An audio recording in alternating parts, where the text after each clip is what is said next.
परमात्मा पूर्ण ब्रह्म सर्व सृष्टि रचनार कबीर देव कबीर साहिब कबीर परमेश्वर जी की असीम रजा से आप सभी परमेश्वर की प्यारी आत्माएं परमात्मा की महिमा सुनने के लिए उपस्थित हुए। लख बर सूरा दूध ही लख बर सामदे लख बर यति जहान में तब सतगुरु शरणाले।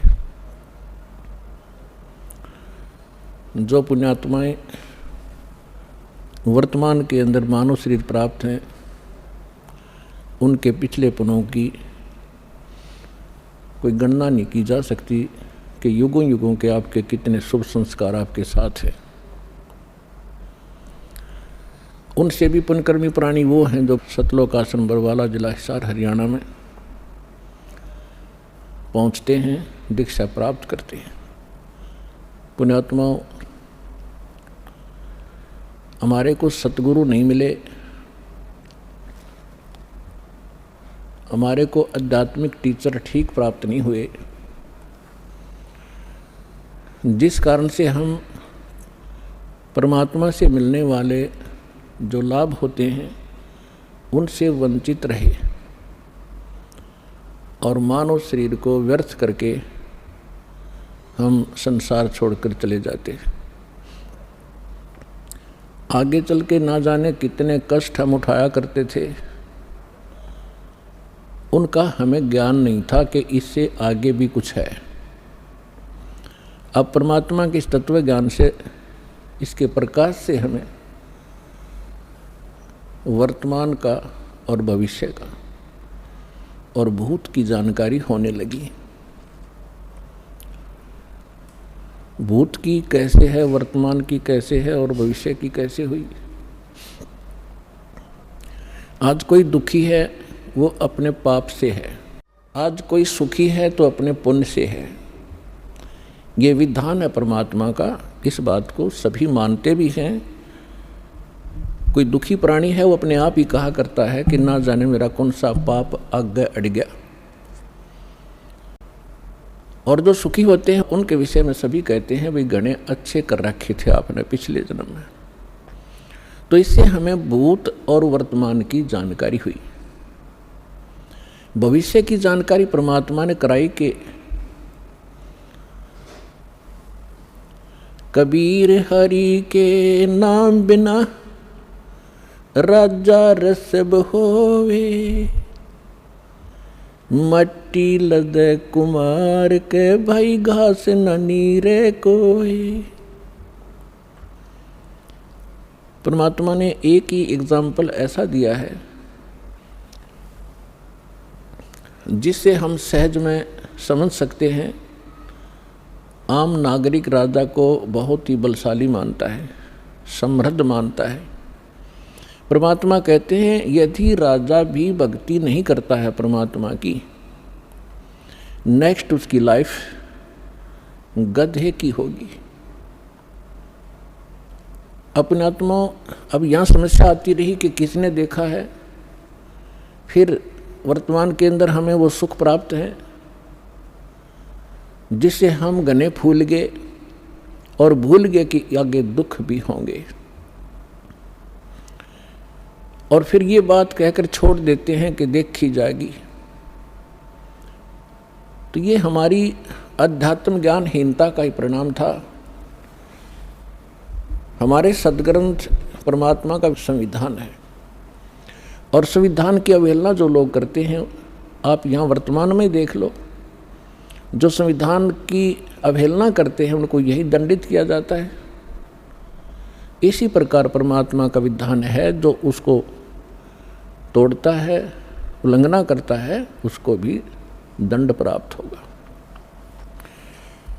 तो उसके विषय में हमने दृढ़ होने के लिए, सच्चाई से परिचित होने के लिए कुछ आधार बनाना पड़ेगा। हमारे सदग्रंथ इसका आधार हैं। उसके पश्चात वो महापुरुष जिनको परमात्मा मिले और परमेश्वर का विधान उन्हें प्राप्त हुआ, और तीसरे नंबर पर उन महापुरुषों ने बताया कि वो परमात्मा कौन है। उस परमेश्वर ने आके स्वयं अपना विधान अपने मुख कमल से बोला, जिसको तत्व ज्ञान कहते हैं, जिसको सूक्ष्म वेद कहते हैं, जिसके विषय में हिंट दिया गया है श्रीमद् भगवद गीता अध्याय नंबर 4 के श्लोक नंबर 32 में। गीता ज्ञान दाता ये ब्रह्म है और परम अक्षर ब्रह्म यानी पूर्ण परमात्मा की वो जानकारी दे रहा है। अपने सत्र का वो ज्ञान श्रीमद् भगवत गीता में अर्जुन को बता ही रहा है। उसके पश्चात वो कहता है कि विशेष जानकारी अध्यात्म मार्ग की परमात्मा स्वयं आके अपने मुख से ज्ञान देता है। उस परमात्मा के मुख से उच्चरित वाणी को तत्व ज्ञान कहते हैं। उसके अंदर धार्मिक यज्ञों की, धार्मिक अनुष्ठानों की जानकारी विस्तार से कही गई है। और चौथे अध्याय के 34वें श्लोक में गीता ज्ञानदाता कहता है कि उस तत्व ज्ञान को तू तत्वदर्शी संतों के पास जाकर समझ। उनको दंडवत प्रणाम करने से, कपट छोड़कर उनकी सेवा करने से वो तत्वदर्शी संत तुझे परमात्म तत्व की जानकारी तथा तत्व ज्ञान का उपदेश करेंगे। तो इससे एक तो ये सिद्ध हो गया कि गीता जी के अंदर वो ज्ञान नहीं है। यदि वो ज्ञान श्रीमद् भगवद गीता में ही होता तो वो कह देता कि उस अध्याय में पढ़ लेना। और इससे ये भी सिद्ध हो गया कि वो परमात्मा अन्य है गीता ज्ञान दाता से, और वही मोक्षदायक है। उसके द्वारा बताया गया ज्ञान जो है वो तत्व ज्ञान है। चौथे अध्याय के 32वें श्लोक में अनुवादकर्ताओं ने एक गलती की है। इसमें एक ब्रह्मणे शब्द है, ब्रह्मणे। इन्होंने ब्रह्मणे शब्द का अर्थ कर दिया वेद, और यही ब्रह्मणे शब्द है गीता अध्याय नंबर 17 के श्लोक नंबर 23 में।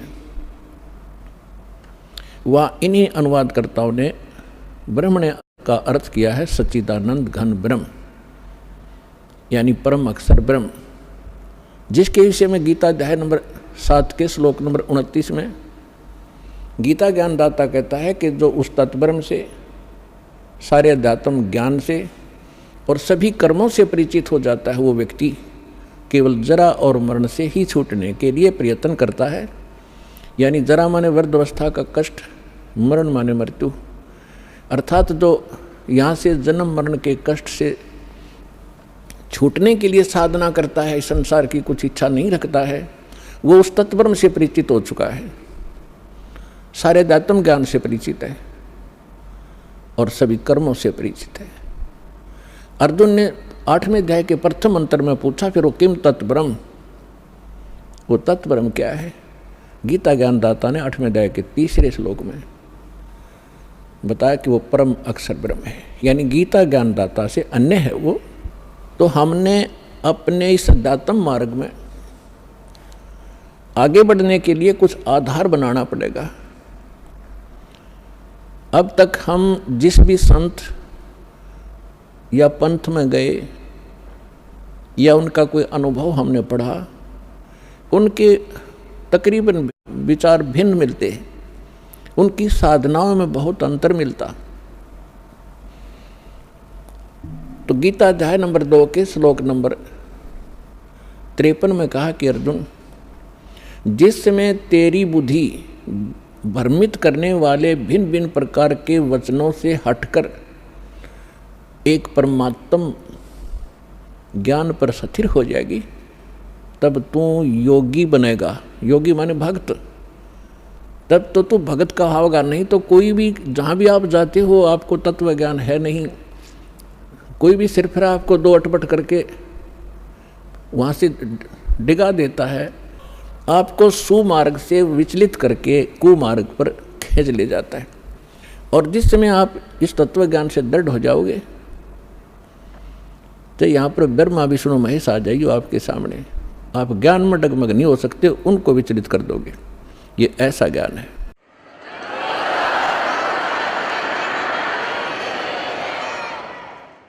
और तभी हम अपनी मंजिल पर पहुंचेंगे। रास्ते में ना जाने कितने ठग मिलते हैं भ्रमित करने वाले, तो फिर हम भ्रमित नहीं होंगे तो हम सुमार्ग पर अपने घर पहुंच जाएंगे, सतलोक चले जाएंगे, सदा हम सुखी हो जाएंगे जहाँ से हम आए हुए हैं। अभी तक हमें यही नहीं मालूम था हम आए कहाँ से हैं, हम यहाँ जन्म और मर क्यों रहे हैं। सारा जीवन हम डिवोट कर देते हैं अपने कोठी और बंगले बनाने में, अपने बच्चों के साथ प्रेम में रहने के लिए। हर एक सेकंड में ना बच्चे रहते हैं, ना वो कोठी रहती है, ना वो बैंक बैलेंस साथ जाता है। साथ जाते हैं वो कर्म पाप के जो सारे जीवन में इकट्ठे करी और भक्ति करी नहीं, नेक्स्ट जीवन उसका बहुत बुरा होगा। तो हमें परमात्मा के ज्ञान से भूत, वर्तमान और भविष्य की जानकारी हुई। अब कोई तो एक ही व्यक्ति है, मानव शरीर सभी का समान है, कर्म में कितना अंतर है। तो ये कर्म किए कब थे? कभी पिछले जन्मों में, भूतकाल के अंदर। तो भूतकाल आज का वर्तमान ही भूतकाल बनेगा और आज के वर्तमान से हमारा भविष्य बनेगा। इसलिए सत्संग में आने से, परमात्मा के तत्व ज्ञान से परिचित हो जाने से प्राणी अपने उद्देश्य को प्राप्त करता है, समझता है कि मनुष्य का उद्देश्य क्या था। तो पुण्यात्माओं, आपको सत्संग मिला, सतगुरु मिले। सतगुरु उसे कहते हैं जो सच्चा ज्ञान बतावे और सदग्रंथों पर आधारित हो। इस दास के जितने वचन होंगे उन महापुरुषों की वाणी जिनको भगवान मिले, और वो हमारे प्रमाणित सदग्रंथ होंगे जिनको हम आज तक श्रेष्ठ और सत्य मानते रहे। श्रीमद् भगवद गीता अध्याय नंबर 16 के श्लोक नंबर 23-24 में कहा कि अर्जुन, शास्त्र विधि को त्याग कर जो मनमाना आचरण करते हैं उनको न तो कोई सुख होता है, न कोई सिद्धि प्राप्त होती है, और न उनको कोई गति प्राप्त होती है। और हम इन तीन वस्तुओं के लिए ही भक्ति करते हैं, मोक्ष हो, संसार में हम सुखी रहें और हमें कुछ सिद्धि प्राप्त हो। सिद्धि माने हमारे कार्य सिद्ध हों, और सत भक्ति के अंदर ये सिद्धियाँ आ जाती हैं जिन सिद्धियों के आधार से एकाध सिद्धि को प्राप्त करके ये ऋषिजन हमें अपने पीछे लगाए रहा करते थे। तो हमने उन सिद्धियों का प्रयोग नहीं करना, वो आपके इस जीवन काल में ऑटोमेटिकली काम करते रहेंगे। आपके कार्य सिद्ध होंगे, आप पर आने वाली जो बला टलेंगी वो भक्ति की सिद्धि से ही होता है। तो पुण्यात्माओं, सत्संग में आने से प्राणी को ज्ञान होता है परमात्मा का विधान सुनने से। मानुष जन्म दुर्लभ है ये मिले न बारंबार, जैसे तरवर से पत्ता टूट गिरे वो बहोर न लगता डार। मानुष जन्म पाके जो नहीं रट हरि नाम, जैसे कुआ जल बिना फिर बनवाया क्या काम।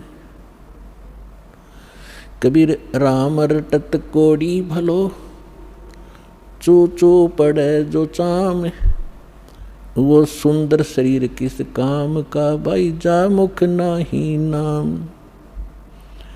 कबीर जिव्या तो वाहे भली, जो रटे हरि नाम, नहीं तो काट के फेंक दियो, मुख में बलो न चाम। परमात्मा की जानकारी, मनुष्य जीवन का उद्देश्य सत्संग से ज्ञान होता है। और अभी तक हमें सत्संग मिला नहीं। जिन महापुरुषों को हम विद्वान मानते थे उनको अध्यात्म मार्ग का कुछ भी ज्ञान नहीं था, वो केवल संस्कृत भाषा जानते थे। उसके विषय में सूक्ष्म वेद में कहा कि भेड़ पूछ को पंडित पकड़े, भेड़ पूछ को पंडित पकड़े, ये भादो नदी विहंगा, गरीब दास व भवजल डूबे, जिन नहीं साध सत्संगा। परमेश्वर कबीर साहब कहते हैं, कबीर इस संसार को समझाऊं कै बार, और पूछ पकड़ के भेड़ की, ये उतरा चाव पार। जैसे भादों के अंदर बहुत वर्षा हुआ करती है, दरिया अपने फुल स्विम पर बहकर चलती है, किनारों को छूता हुआ भयंकर जल चलता है, तेज बहाव होता है। उस दरिया को पार करने के लिए यदि कोई ये कहे कि भेड़ की पूंछ पकड़ ले, ये तुझे परले पार कर देगी, और उस व्यक्ति को जान के कोई भेड़ की पूंछ पकड़ कर दरिया में चले जाता है, तो अंडरस्टूड है उसके साथ के बनेगी। तो यहाँ परमात्मा कहते हैं, कबीर इस संसार ने समझाऊं कै बार, और पूंछ पकड़ के भेड़ की, ये उतरा चाव पार। इसी बात को आदरणीय गरीबदास साहिब जी जो परमात्मा से परिचित हुए, सचखंड देखा, सतलोक गए, फिर वापस आए, परमात्मा से प्राप्त उस तत्व ज्ञान के आधार से कहते हैं कि भेड़ पूंछ को पंडित पकड़े, ये भादो नदी विहंगा, गरीबदास व भवजल डूबे, जिन्हें नहीं साध सत्संगा। जिनको संत का सत्संग नहीं मिला, वो इस भवजल रूपी दरिया के अंदर डूब जाते हैं। और जो साधनाएं आप कर रहे थे, वो भेड़ की पूंछ पकड़ा रखी थी, श्राद्ध निकाल दो, 13वीं कर लो, फिर फूल चुग लो, इससे काम लगा रखे थे हम। भक्ति के आसपास भी नहीं पहुँचे थे, कहीं नामो निशान नहीं था भक्ति का। फिर कोई ज़्यादा ही श्रेष्ठ समझते थे, हरे राम हरे कृष्ण, सीताराम राधे श्याम, राधे राधे श्याम मिला दे, ये गीत गाते रहे। इससे भी कोई ज़्यादा ऊंचे उठे, वो कहते हैं ओम नाम सबसे बड़ा, इससे बड़ा ना कोई, ओम नाम का जाप करे शुद्ध आत्मा होए। तो ये अधूरा ज्ञान था, यह भेड़ की पूंछ थी। हमने जाना है सत्यलोक में, जहाँ हम पहले रहा करते थे, और जहाँ हमें सर्व सुख प्राप्त होगा, जिसकी खोज हम यहाँ कर रहे हैं इस गंदे लोक में। इस पृथ्वी पर और काल ब्रह्म, जिसका ओम नाम है, ये ब्रह्म है। इससे ऊपर 2 शक्तियाँ और हैं ब्रह्म से ऊपर, एक पर ब्रह्म, एक परम अक्षर ब्रह्म। इन्हीं को अन्य शब्दों में कहते हैं, जैसे ब्रह्म को कहते हैं सरपुरुष या सरब्रह्म।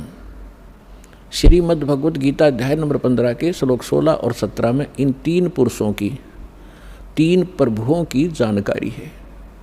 हमारे जो गुरु थे, हमारे ऋषि महर्षि थे, ये हमारे सदग्रंथों अपने सिलेबस से परिचित नहीं थे, ये खाक टीचर थे। जो टीचर अपने सिलेबस से परिचित नहीं है, वो टीचर नहीं है, वो लोक वेद सुनाया करते थे। और जिस आधार से हमने, हमारे पूर्वजों ने जीवन नाश कर दिए, आज वो पशु पक्षी भूत योनियों में भोग रहे हैं। और अब उनको राहत दिलाने के लिए कहते हैं श्राद्ध निकाल दो, फलान कर दो। अब वो मनमाना गधा बन रहा हो और यहाँ उसके श्राद्ध निकाल रहे हैं। ये कोई बात हुई? हम शाने नहीं थे, हमें ज्ञान नहीं था, तो परमात्मा ने दया बख्शी है, आपको शिक्षित किया, और शिक्षित करके फिर दास को इस ज्ञान से युक्त किया। उससे पहले आपके लिए ये इंस्ट्रूमेंट बनवाए, ताकि ये बच्चे घर बैठे समझ सकें, सदग्रंथों को रूबरू कर किया जाए। अभी तक हम शिक्षित ना होने से एक सिरफरा 4 वाणी 4 श्लोक गीता या वेद के घोट लेता, हम उसके मुंह की तरफ देखते रहते, बड़ा विद्वान है, वाह भाई वाह, बड़े संस्कार जानता है। भाषा का जानना अलग चीज़ है, अध्यात्म का जानना ये विशेष ज्ञान है। तो जो प्रसंग चल रहा था कि जब तक हम अपने सदग्रंथों से परिचित नहीं होंगे, तब तक हमें विश्वास नहीं होगा कि सचमुच हम जो सुना करते थे वो सत्य था या असत्य था। क्योंकि आज हम शिक्षित हैं, सदग्रंथ हमारे पास हैं, जिनके ऊपर आज तक हम लाखों वर्षों से आधारित रहे हैं। आज वही हमें क्या संदेश दे रहे हैं, तो 1 मिनट में समझ जाओगे, क्योंकि परमात्मा ने आपको शिक्षित बनाया है। तो यहाँ समस्या हमारे सामने यही अड़ी रही कि हम स्वयं परमात्मा के ज्ञान से परिचित ना होने से ऐसे ही भटकते रहे, किसी ने जो मार्ग दिया उसी को हम जाप करने लगे। तो यहाँ 3 पुरुष हैं, एक सरपुरुष, सरब्रह्म भी कहते हैं इसी को, दूसरे शब्दों में इसको ईश कहते हैं। ईश, ईश्वर, परमेश्वर, ये 3 अलग अलग प्रभुओं की जानकारी है। ब्रह्म, परब्रह्म, परम अक्षर ब्रह्म, इन्हीं को अन्य शब्दों में सरपुरुष, अक्षर पुरुष, परम अक्षर पुरुष या परम अक्षर ब्रह्म कहो। जो तीसरे नंबर का परमात्मा है वो है सबके लिए पूज्य इष्ट रूप में। और बाकी जितने भी ये प्रभु हैं, स्वामी हैं, पहले आपको थोड़ा सा डेफिनेशन ऑफ गॉड बताएंगे कि परमात्मा की परिभाषा क्या है। हम जैसे गणेश जी को भी देव कहते हैं, गणेश देव, ब्रह्मा जी को भी हम भगवान कहते हैं, विष्णु जी को भी भगवान कहते हैं, शंकर जी को भी हम देव कहते हैं, महादेव कहते हैं। फिर ब्रह्म को भी हम भगवान कहते हैं, जिसको निराकार निर्गुण कहा करते थे हमारे गुरु। तो ये सभी प्रभु हैं, ये सभी स्वामी हैं। जैसे एक तहसीलदार जी को भी साहब कहते हैं, एक डिप्टी कमिश्नर को भी साहब कहा जाता है, कमिश्नर भी साहब कहलाता है। और मंत्री जी को भी साहब कहते हैं, मुख्यमंत्री जी को भी हम साहब कहते हैं, प्रधानमंत्री जी भी साहब कहलाते हैं, और राष्ट्रपति जी भी को भी हम साहब ही कहते हैं। साहब जैसे हम देव कहते हैं, देव कहो, राम कहो, साहिब कहो, हम सच साहिब कहते हैं। जैसे हम कभी विशेष मूड में होते जब कहा करते हैं सच्चे मालिक, सच्चा मालिक कहो, सत्य साहिब कहो। साहब माने भगवान, सत्य माने सच्चा, अविनाशी। तो ये सभी साहब हैं, लेकिन अपने अपने सत्र के साहब हैं।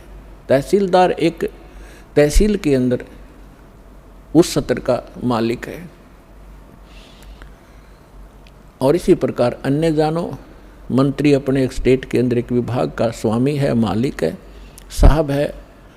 इसी प्रकार मुख्यमंत्री एक राज्य का साहब है, प्रधानमंत्री कई राज्यों के ऊपर मालिक है, साहब है। ऐसे राष्ट्रपति जी को जानो। तो इसी प्रकार ये जितने भी देव हैं अपने सत्र पर ये आदरणीय हैं। जैसे तहसीलदार जी है, उसको भी आप प्रणाम कीजिए, आदर से व्यवहार कीजिए, वो भी आपका काम करेगा। और इसी प्रकार मंत्री जी हैं, मंत्री जी का भी सत्कार कीजिए। यदि आपका प्रधानमंत्री जी के साथ संपर्क है तो ये कहने की आवश्यकता नहीं, ना बताने की, कि नीचे के साहब फिर कितनी आसानी से काम किया करते हैं, करना तो उन्होंने ही है। तो आज आपका मेल उस समर्थ शक्ति से हो चुका है, और जो उस समर्थ शक्ति की शरण में आ जाते हैं, फिर नीचे के जितने भी राम हैं, जितने भी ये देव हैं, आपके काम को बहुत आसानी से करते हैं। करना इन्होंने ही है, क्योंकि यहाँ की एक व्यवस्था बना रखी है। जैसे आपको सबसे पहले यहाँ मंत्र जो दिए जाते हैं वो उन्हीं साहबों के दिए जाते हैं। इस स्टेट के साहब हैं ये। इसके साथ साथ आपको उस परम पिता परमात्मा की भी भक्ति दी जाती है, जिसके साथ होने से ये साहब आपको बहुत आसानी से लाभ देते हैं। इनके ये मूल मंत्र हैं, ये इनकी पूजा नहीं है। यहाँ भ्रमित कर देते हैं ये सिर्फ कुछ 200, 200, 1000, 2000 को पीछे लगा रहे हैं नकली संत, और विशेषकर ये कबीरपंथी या राधा स्वामी धन धन सतगुरु वाले। ये क्या भ्रमित करते हैं कि देखो ये तो देवताओं की पूजा कराता है, ये तो प्रथम मंत्र ही देवताओं के देता है, और बात करता है सतलोक और सचखंड की। तो इसलिए प्रत्येक सत्संग में हम नहीं बता पाते, क्योंकि पूरे वर्ष के अंदर हमने एक सिलेबस कवर करना होता है। तो कभी कभी किसी ना किसी सत्संग में हम अवश्य सुनाते हैं, इस तरह की एक विवेचन देते हैं। तो वो हमारी सीडी बनी होती है, उनको आप ले जाइए, बहुत सस्ते में यहाँ मिलती हैं आपको। ये तनमोल वचन है, आपके बालकों के भी काम आएगा, आपके भी काम आएगा। तो जो प्रसंग चल रहा है कि हम इनकी पूजा नहीं करते, जैसे एक पति भर्ता लड़की होती है, वो अपनी ससुराल में चली जाती है। पति भर्ता के गुण ये होते हैं कि वो अपने पति के अतिरिक्त अन्य किसी भी पुरुष में पति वाला भाव ना रखे। लेकिन उस पतिव्रता का ये अर्थ नहीं है कि वो किसी पुरुष की ओर देखे नहीं, या किसी को प्रणाम नहीं करे, या किसी का सत्कार नहीं करे। ये भी उस पतिव्रता के अंदर गुण होते हैं। आय का आदर करे, जैसे जेठ है, जेठानी है, ससुर है, सास है, छोटी बड़ी ननंद है, देवर हैं, उन सब का यथोचित आदर करे, उनके सत्कार करे, उनका काम करे। बर्तन धोने हैं, रोटी पौनी है और कोई 100 काम करने हैं तो उनको यथोचित सत्कार करे, मृदु भाषा प्रयोग करे, तो वो पतिव्रता सही है। और दूसरे शब्दों में वो पतिव्रता ठीक है, अपने पति के अतिरिक्त अन्य से 16 माथे ना बोले तो वह पतिव्रता नहीं, वह कड़ियारी है, क्योंकि वो सारे घर में झगड़ा करवा देगी। तो इसलिए हम भगत भी तभी होंगे और पतिव्रता पद पर तभी चलेंगे जब हम सभी जितनी भी शक्तियां हैं उनका यथोचित आदर करेंगे। तो वो पतिव्रता पत्नी जब लड़की अपने सह परिवार में रहती है, ज्वाइंट फैमिली में, तो तब तक वो इतना अच्छा व्यवहार करती है, सबके साथ मेल रखती है, देवर के बच्चों को भी अपने जैसा समझती है, जेठ के बच्चों को भी अपने जैसा समझती है। उनको ऐसा नहीं लगता कि जैसे हम पराये से हों, लेकिन उसका जो भाव है अंदर से वो अपने पति के साथ होता है। और उसका पता उसको तब चलेगा जब वो डिवाइड होंगे, भिन्न भिन्न होंगे भाई, तो तब पता चलेगा उसकी आस्था किसमें थी। अपने हिस्से के सारे कटोरी गिलास चम्मच तक उठा ले जाएगी, अपने मकान में धर लेगी, एक चम्मच भी ना छोड़ दे दूसरों की ओर, और अपने पति के साथ चली जाती है। तो उस समय उस पतिव्रता का पता चला वह पूजा किसकी करे थी। तो इसी प्रकार हम यहाँ एक सह परिवार है हमारा, ये ब्रह्मा विष्णु महेश ये देव हैं और यहाँ के अधिकारी हैं।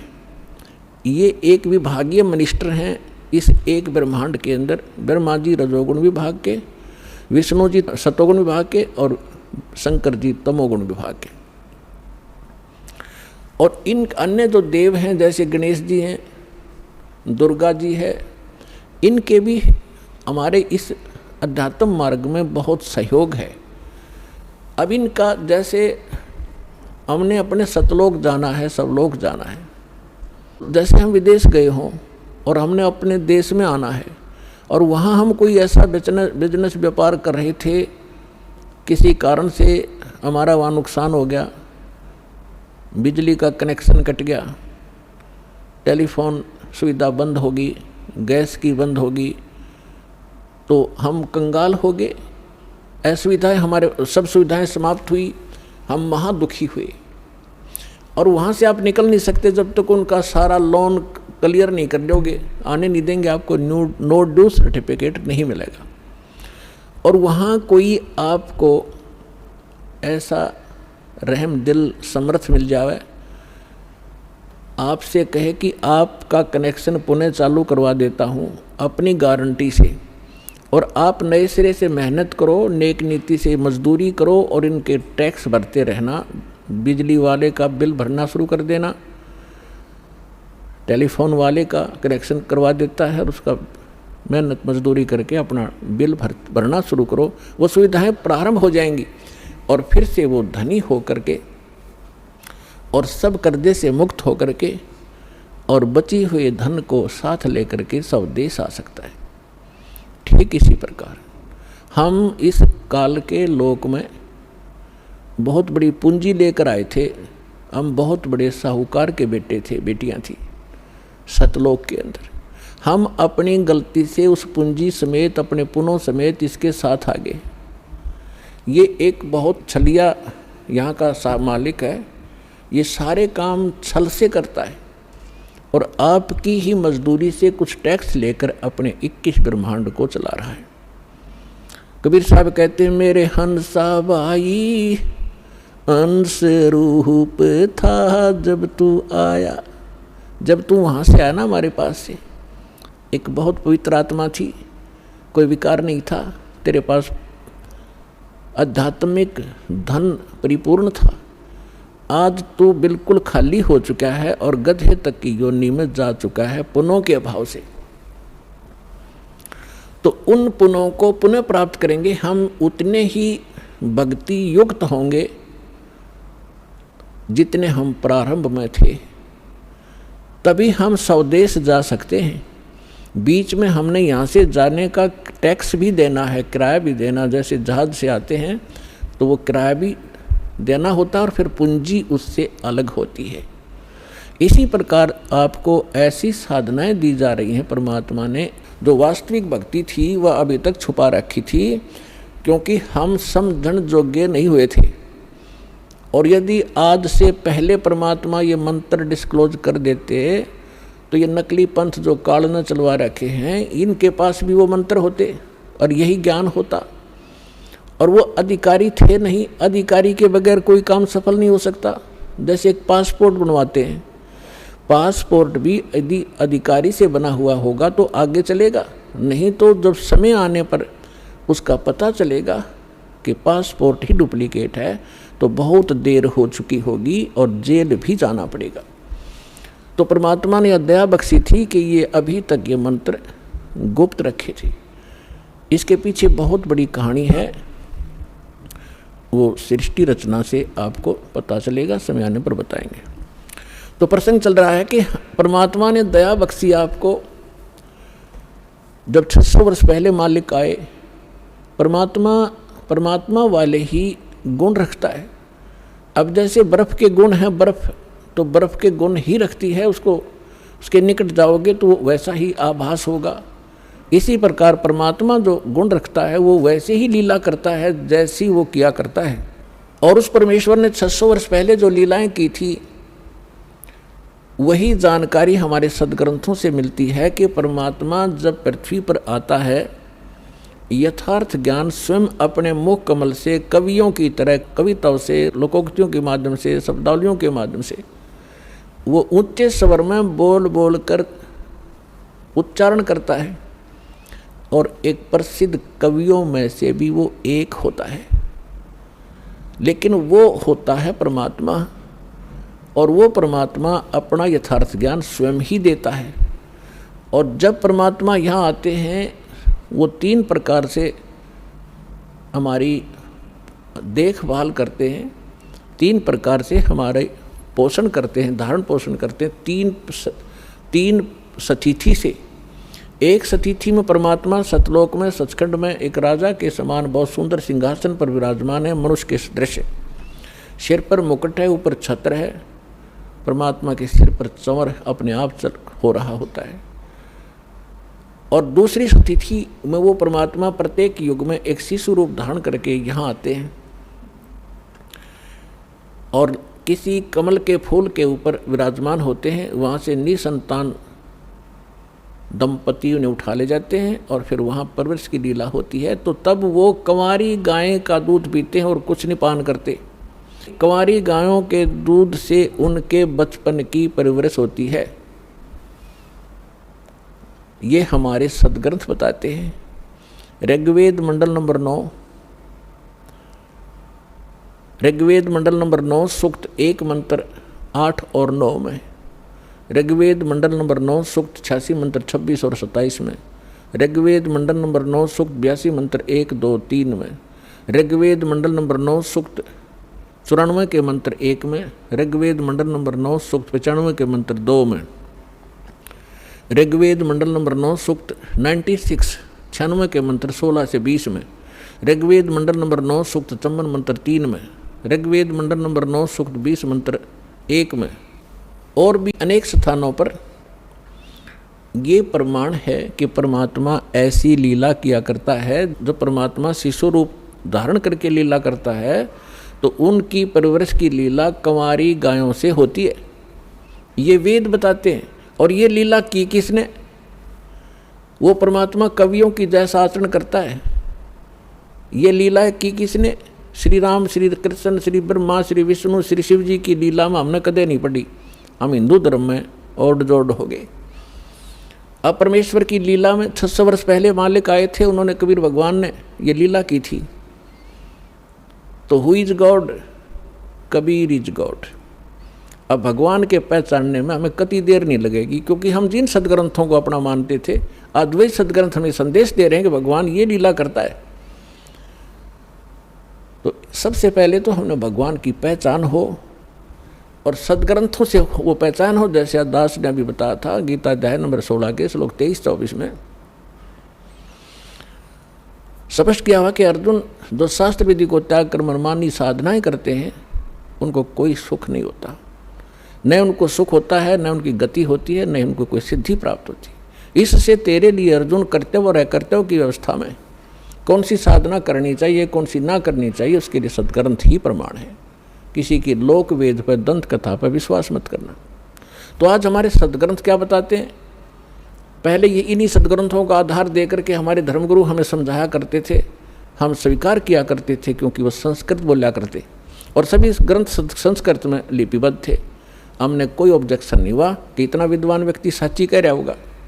वो सत्य के तो आसपास भी नहीं थे, उनको कख भी पता नहीं था अध्यात्म मार्ग। आज तक इन ऋषि महर्षियों को, आज तक उन महापुरुषों को छोड़ के जिनको भगवान मिले या परमात्मा के ज्ञान के अतिरिक्त, अब वर्तमान में इस दास के अतिरिक्त इस 21 ब्रह्मांड में कोई अध्यात्म ज्ञान से परिचित नहीं है। अटपट तो दुनिया मार रही है और ना उनके पास ये कंप्लीट कोर्स है। अब जो प्रसंग चल रहा है कि हमने स्वदेश जाना है, हम इस गलत लोक में आ गए और हम धनी थे अध्यात्म के, हम निर्धन हो गए, हम पशु तक की योनि में भटक रहे हैं, घास फूस खा कर गुजारा कर रहे हैं। और हम सतलोक में क्या आहार करते थे, कैसी सुविधाएं हमें प्राप्त थी, उसकी तुलना हम इस काल के स्वर्गलोक और ब्रह्मलोक में भी नहीं दे सकते। जो सुख वहाँ पर आपको प्राप्त था, उसी सुख की आज भी आपके अंदर चाहत है और उस खोज में आप चलते हो। रास्ते में ना जाने कितने ये बटपार मिलते हैं, ठग मिसगाइड करके आपको भ्रमित कर देते हैं, मंजिल से दूर रख देते हैं। फिर आप जब अध्यात्म मार्ग से सुखी नहीं होते हो, क्योंकि साधना शास्त्र अनुकूल ना होने से परमात्मा से लाभ नहीं मिलता, जिस कारण से आप फिर स्वयं धनी बनने के लिए अपनी बुद्धि प्रयोग करने लगे, कोई मिलावट करने लगा, कोई रिश्वत लेने लगा और कोई अन्य तरीके अपना के। तो ये तरीका सुखी होने का नहीं, ये तो महादुख प्राप्त कर लिया हमने। बुरे काम करे, पाप बने और उन पापों के आधार से जो धन संग्रहित किया वो यहीं रह गया और हमारे साथ वो पाप गए जो उस धन जोड़ने में या सुख प्राप्त, नकली सुख प्राप्त करने में हमने पाप इकट्ठे किए थे। तो जब तक हम पाप मुक्त नहीं होंगे तब भी वहाँ नहीं जा सकते, क्योंकि जब तक अपराधी प्राणी है वो जेल में रहता है। अपराध मुक्त होगा तभी वो जेल से छूटेगा। तो पहले परमात्मा आपके उन पापों का नाश करेगा जो आपके संचित हैं, पहले के इकट्ठे किए हुए, और दूसरे फिर आपको ऐसी विधि बताई जाएगी कि उससे वर्तमान के अंदर भी जो आपके भविष्य में जो दुख आएंगे, जो आपके प्रारब्ध के अंदर लिखे हुए हैं। प्रारब्ध माने किस्मत। प्रारब्ध को वैसे डिफाइन करने के लिए इस प्रकार बताते हैं कि पिछले जन्म जन्मांतर के आपके पुण्य और पाप संग्रहित हैं, उनमें से आपकी एवरेज रेशो लेकर जिसके पाप गणे इकट्ठे हैं उसमें से उसी रेशो से पाप ज़्यादा ले लिए, और जिसके पुण्य थोड़े हैं उसी रेशो से पुण्य ले लिए। तो यहाँ जिसको आज दुख गना है वो पूर्व जन्म में उसके पाप गने हैं, उन संचित कर्मों में से कुछ लेकर के दोनों पुण्य और पापों में से आपकी किस्मत बना कर भेज दिया। अब आपके प्रारब्ध में, आपकी किस्मत में यदि वो पुण्य हैं, जब तक आपके पुण्य अधिक हैं, पुण्य चलेंगे, तब आप कोई भक्ति करते रहना या ना करना, चाहे आप चोरी करना, डाके मारना, चाहे हिंसा करना, आप सुखी दिखाई दोगे आम जनसाधारण को कि इतना पापी आदमी और फिर भी सुखी। तो ये काल का जाल है, समझना पड़ेगा आपने। तो अन्य व्यक्ति जो आस्तिक हैं वो भी नास्तिकता की ओर चल पड़ते हैं उनको देख के। तो इस ज्ञान के आधार से आपने अपना मन रोकना पड़ेगा कुमार्ग पर जाने से। ये सहारा देगा आपको ये तत्व ज्ञान। और जिस समय उस व्यक्ति के पुण्य क्षीण हो जाएंगे, फिर पाप का दौर चलेगा, फिर देखना उसकी कैसी दुर्गति होगी, और फिर उसके पास समय बहुत कम होगा। और कहीं वो समाधान के लिए जाएगा तो ये नकली संत मिलेंगे, उनसे करवा कर जंतर मंत्र लेकर नाम दीक्षा, आखिर में वो मर ही जाएगा उस दुर्गति के साथ। और जब हम सत्साधना करेंगे, परमात्मा हमें मिलेंगे, सतगुरु मिलेगा, सतगुरु हमें फिर वो सत्य ज्ञान देगा, सत्साधना देगा, जिससे आपके पाप नाश होंगे। अब आपके प्रारब्ध में जैसे आप दुखी हो तो पाप से हो, सुखी हो पुण्य से हो, अंडरस्टूड है। इस बात को आम व्यक्ति थोड़ा सा भी धार्मिकता के अंदर रुचि रखता है, उसको पता है कि पाप से दुख होता है और पुण्य से सुख होता है यहाँ का।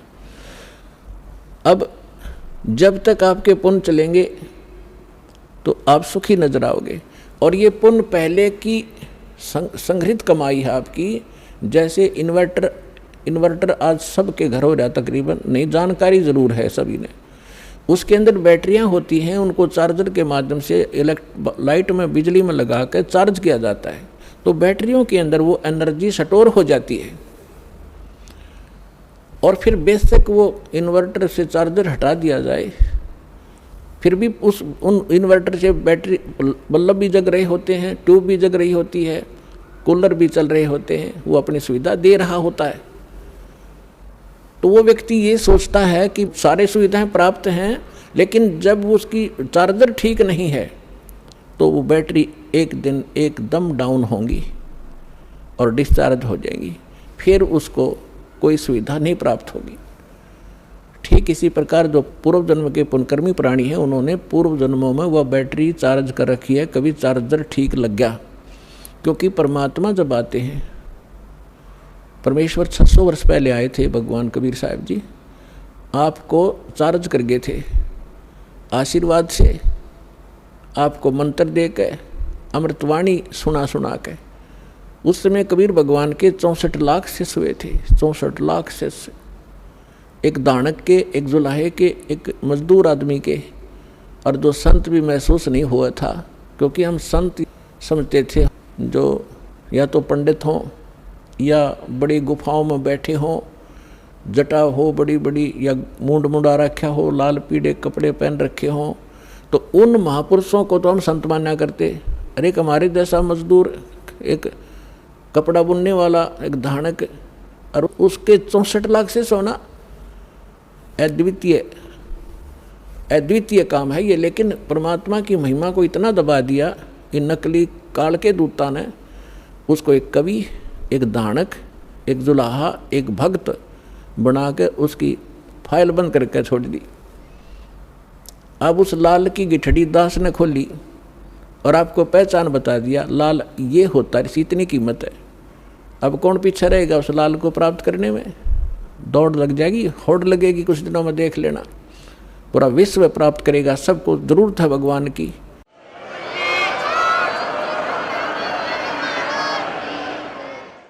भटक रहे हैं, दुख पा रहे हैं, भक्ति भी कर रहे हैं। तो 64 लाख से सोए थे उस समय, परमात्मा ने अपने आशीर्वाद से अपनी वाणी सुना के प्रथम मंत्र दिया, बस वो शेष 2 मंत्र नहीं दिए थे परमात्मा ने। तत् और सत्य ये गुप्त रखने थे, सतनाम नहीं दिया भगवान ने आपको। क्यों नहीं दिया? क्योंकि आप उस समय परमात्मा के पहचानने योग्य नहीं थे। और परमात्मा ने उस समय कहा था कबीर साहब ने कि 5500 वर्ष जब कलयुग बीत जाएगा धर्मदास, तब मैं दोबारा आऊँगा और सारे जितने भी नकली पंथ हैं या हम जितने भी मानव धर्मों में बट गए हैं, इनको ऐसा ज्ञान दूंगा ये ऑटोमेटिकली एक हो जाएंगे। पहले एक थे, एक से अनेक हो गए, अब इस ज्ञान से ये फिर एक होंगे और पूरा विश्व ये भक्ति करेगा और सबका कल्याण होगा जो मर्यादा में रहेंगे।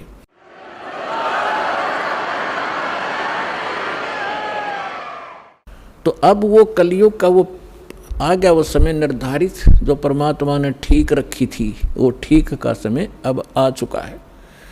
और इसलिए परमात्मा ने ये यथार्थ ज्ञान और ये सारे नाम आपके रूबरू करवाने का आदेश दास को दे दिया।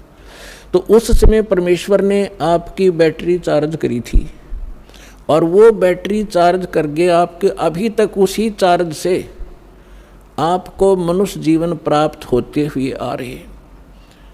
परमात्मा के विधान में है कि 2 प्रकार से मानव शरीर प्राप्त होता है। एक तो पिछली भक्ति की कमाई से कंटिन्यू आपको 10, 20, 50, 100 मनुष्य जन्म भी हो सकते हैं, इससे अधिक भी हो सकते।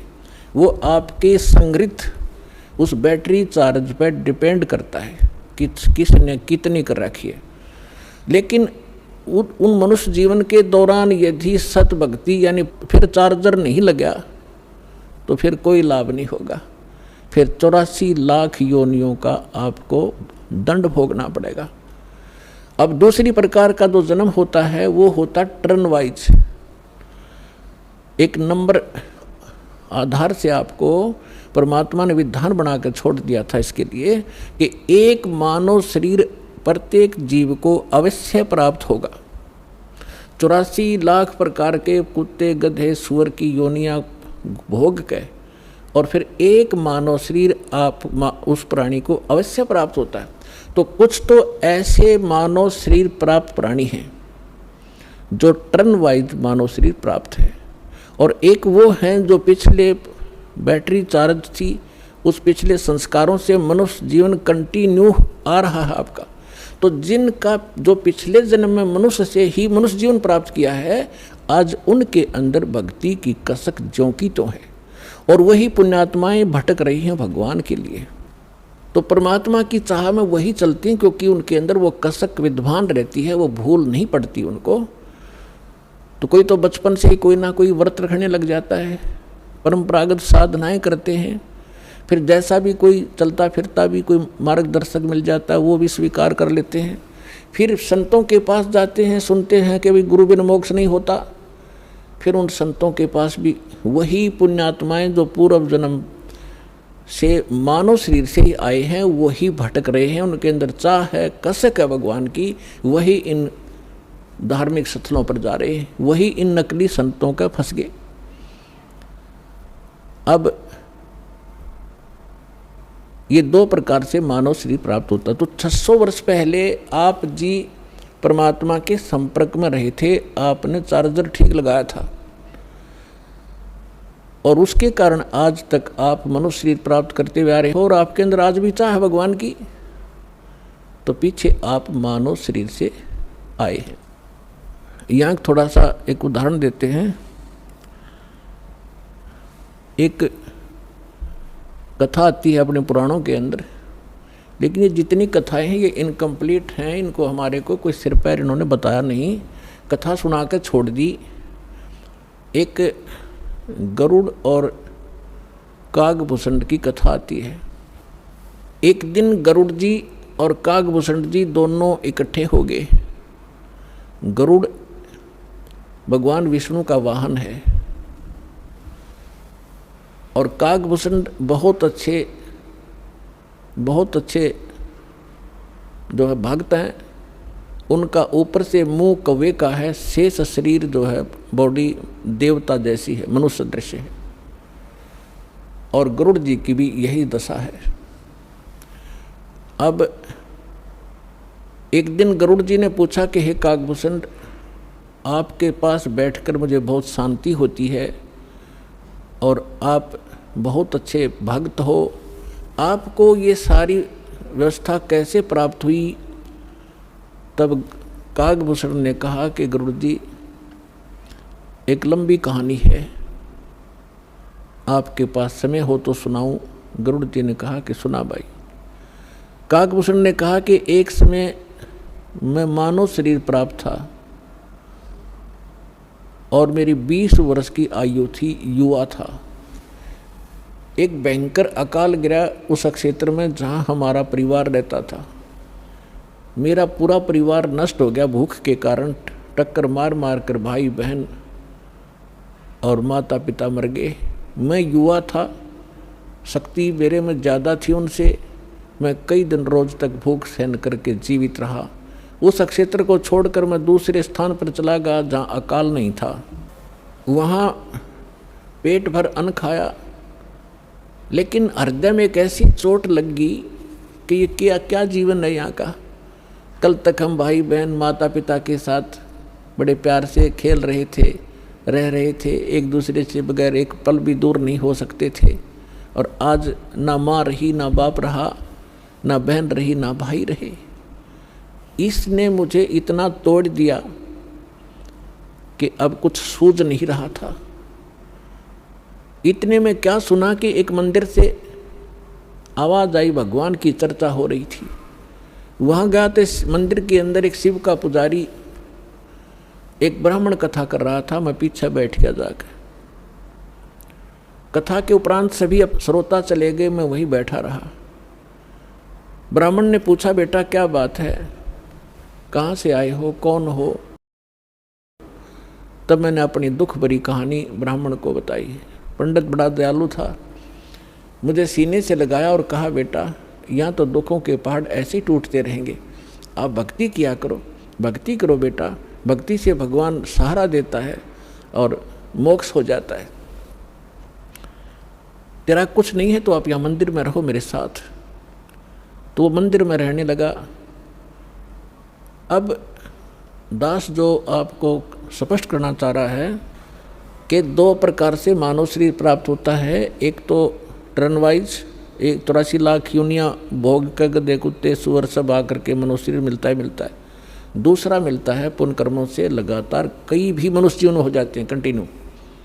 तो कागभूषण का जो जन्म था वो टर्न वाइज था उसका, वो पिछले जन्म में मनुष्य नहीं था। वो बता रहा है कि मैं इतना दुष्ट था, 6 महीने तक मैंने उस महापुरुष की संगत की, ब्राह्मण की, और इसी कथा सुनाया करता था। और कथा सुना के यूँ कहा करता, बेटा दीक्षा ले ले, भगवान की भक्ति से मोक्ष होगा। तो मैं टाल मटोल कर जाता था, फिर देखूंगा महाराज, क्योंकि परमात्मा की वाणी माता है, तुलसी पिछले पाप से हरिचर्चा ना भावे, जैसे जबर के बेग से भूख विदा हो जाए। जैसे किसी को बुखार हो गया हो, मलेरिया हो, तो उसको चाहे मनुखा दाख, किशमिश, हलवा, पूरी, खीर, कितना स्वादिष्ट भोजन दे दीजिए, वो जीभ परखते कहता कड़वा कड़वा लगता है, मुझे अच्छा नहीं लगता। अब ना वो मनुखा कड़वी है, ना हलवा और खीर कड़वी है। उस बुखार ने उसकी व्यवस्था शरीर की इसी बना दी कि उसको स्वादिष्ट वस्तु भी कड़वी महसूस हो रही है। अब वो उनको नहीं खा सकता, चाहे कितनी कोशिश कर लो, जीभ परखते ही थूक देता है, उसके बस की बात नहीं। अब उसके लिए ट्रीटमेंट क्या है, उसका विकल्प क्या है कि उसने कड़वी गोली खानी पड़ेगी ना चाहते हुए भी, और फिर वो व्यवस्था ठीक होगी। तो इसी प्रकार उसकी मजबूरी होगी वहाँ रहने की, उस कागभूषण की, और कोई सहारा नहीं था, कहीं रोटी नहीं थी, वहाँ रोटियाँ मिल रही थी, वो रहता रहा उस संत के साथ, लेकिन उसके अंदर वो भगवान की जो मनुखा दाख सुहावा नहीं थी। 6 महीने तक उसने संगत करी, जब जाके एक दिन उसने दीक्षा ली। अब काल का इतना भयंकर जाल है कि ब्राह्मण वृद्ध हो गए, वो युवा थे। जो कथा गुरुजी सुनाया करते 6 महीने में, 1 वर्ष में उसको वो याद होगी। उनकी अब्सेंस में वो कथा सुनाने लग गया, तो जितने भी श्रोता आते थे वो उसकी प्रशंसा करते थे कि वाह भाई वाह, कमाल कर दिया, आप तो पंडित जी से भी अच्छी तरह से कथा सुनाते हो, आपकी तो आवाज़ भी बड़ी सुरीली है। अब वो बताता है, इससे पुण्यात्मा आपको माइनस पॉइंट, जो फाउल पॉइंट हैं आपके भक्ति के, ये भी जानकारी होगी, हम कहाँ मार खाते रहे। अब उसमें अभिमान हो गया, प्रशंसा का पात्र बन गया, हवा भर गई उसके अंदर। और हम यहाँ दुखी होते हैं, कहते राज तजना सहज है, सहज तरिया का ने, और मान बढ़ाई ईर्षा दुर्लभ तजनाई। अब उसको मान बढ़ाई का रोग लग गया। एक दिन गुरुजी आए अपना पूजा पाठ करने के लिए, अपने घर से आते थे, उसको मंदिर में इंचार्ज बना दिया था, और वो बैठा था अपने प्रशंसकों के पास। 20-30 भगत बैठे थे, भगतमती बैठी थी, वो चर्चा सुनावा था। गुरुजी आगे और वो जो भगत थे वो सारे उसके प्रशंसक हो गए। तो उसने उस दिन खड़ा होकर के गुरुजी का सत्कार नहीं किया, बैठे बैठे देख लिया और मन में ये था कि मैं उठूँगा, खड़ा होऊंगा तो मेरी बेइज्जती ना हो जाए श्रोताओं के सामने। उसमें ये दोष था। लेकिन संत ने ये ध्यान नहीं दिया, वो अपनी पूजा की धुन में उनके पास से निकल गया और मंदिर में आगे चला गया। वो बाहर परिसर में बैठे थे डंडे में। तब आकाशवाणी हुई। भगवान शंकर का पुजारी था वो ब्राह्मण। भगवान शंकर ने आकाशवाणी की, ए धूर्त, तूने अपने गुरु का अनादर किया है, तुझे 1 लाख वर्ष तक नरक में डाला जाएगा। ये आकाशवाणी सुन ली गुरुजी ने। अपने आत्माओं, कबीर साहब कहते हैं, बहुत प्यारा बालक माँ का, उससे बढ़कर शिष्य गुरुओं का। अब पिता को पुत्र पुत्री बहुत अच्छी प्यारी लगते हैं, माँ को पिता से भी 100 गुना प्रेम होता है अपने बच्चों में, बेटा और बेटियों में। और यहाँ ये भी साथ में सिद्ध होता है कि गुरु जी को अपने शिष्य उन माँ से भी 100 गुना प्यारे होते हैं कि ताकि इनका कल्याण हो, क्योंकि वो भविष्य की जानकारी रखता है कि यदि ये इस भक्ति पर सफल नहीं हुए तो इनके ऊपर के कहर टूटेगा। इसलिए उस भविष्य के दुख को जानकर आपको इतना प्यार देता है कि ये इस भक्ति पर जुड़े रहें, और कहीं इनका इतना मोह बनाता है कि कहीं ये डगमग ना हो जाए, इनका भविष्य नाश हो जाए, दुर्गति होगी इन बालकों की। फिर तो इस प्रकार उस संत ने आकर महात्मा ने कहा कि बेटा क्या गलती होगी, भगवान क्यों अक्षुब्ध हुए तुझसे?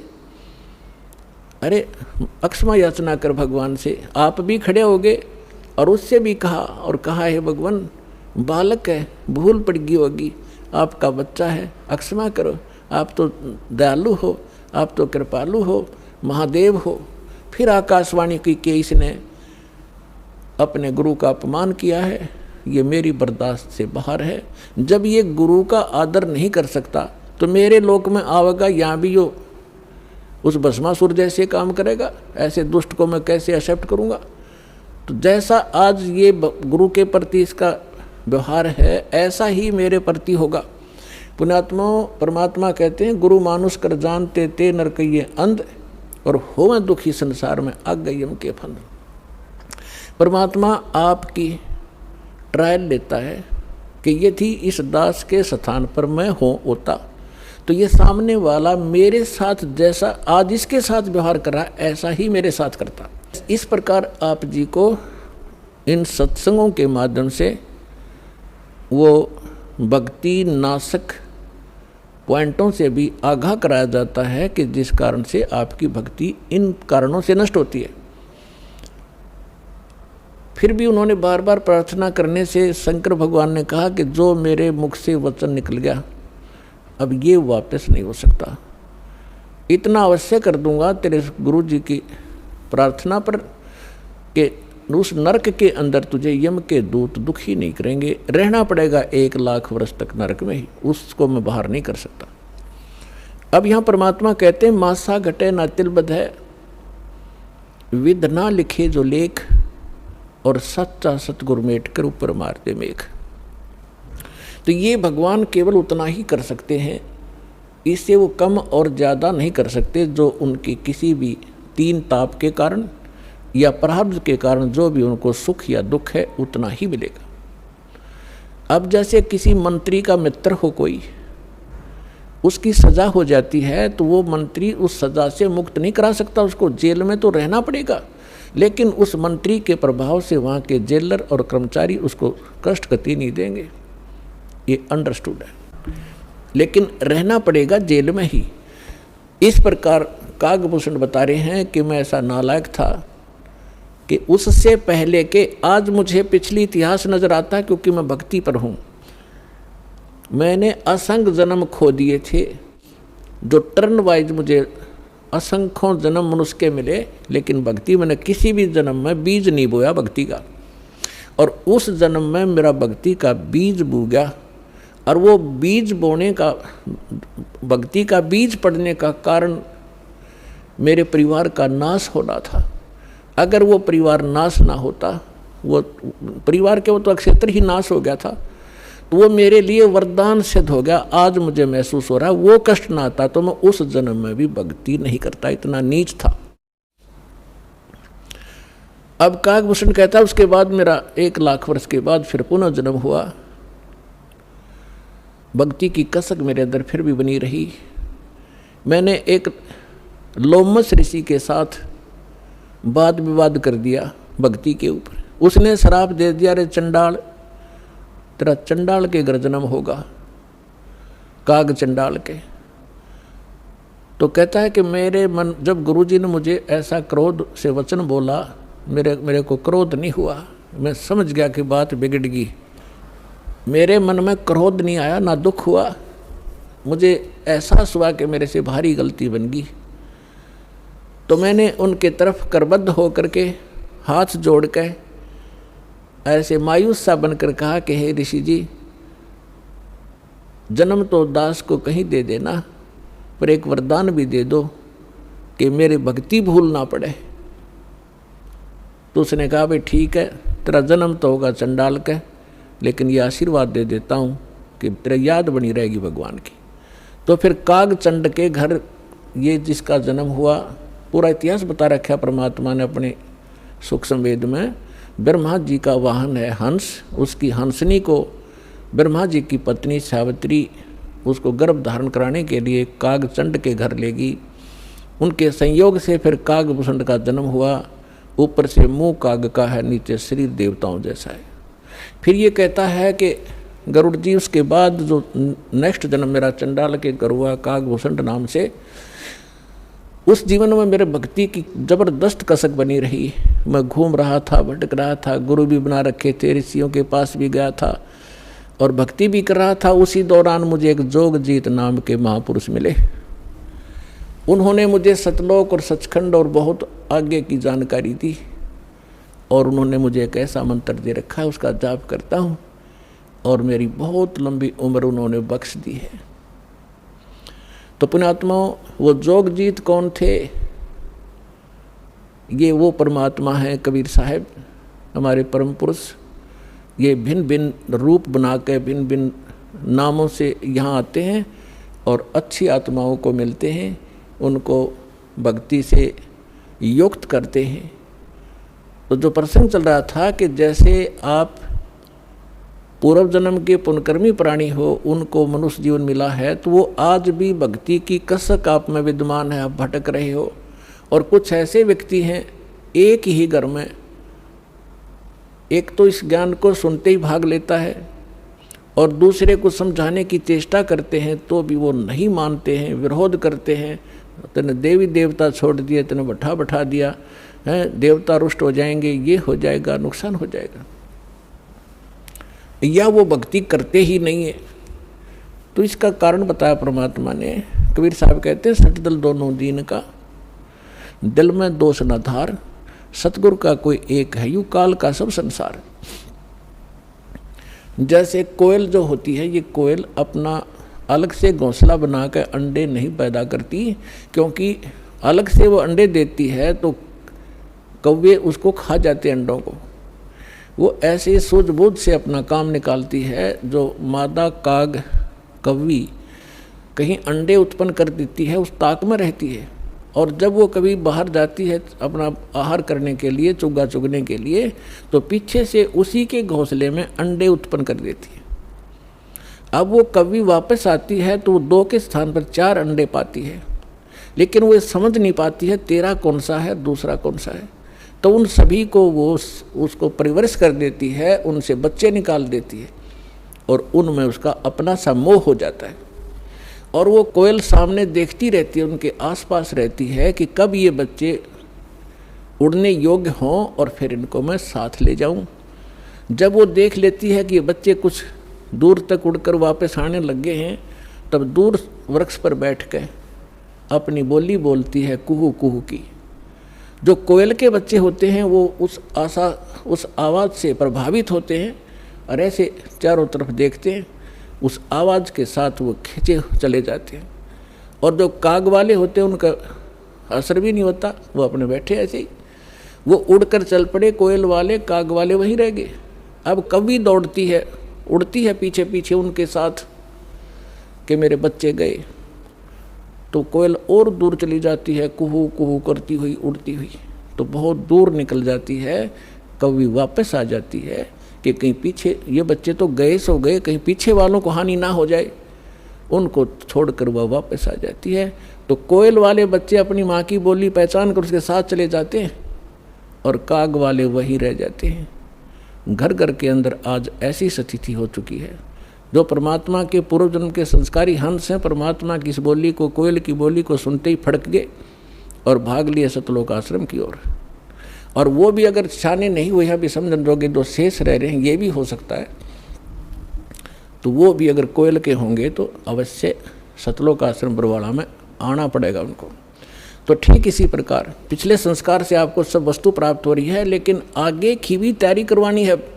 जैसे कागभूषण का पिछला संस्कार नहीं था, ऐसा रीजन बन गया और उसके ऊपर इतना सत्संग की बौछार होगी, ना चाहते हुए भी उसने वहाँ रहना था। रोज ऋषि ने संत ने सत्संग करना था, उसका असर हो गया।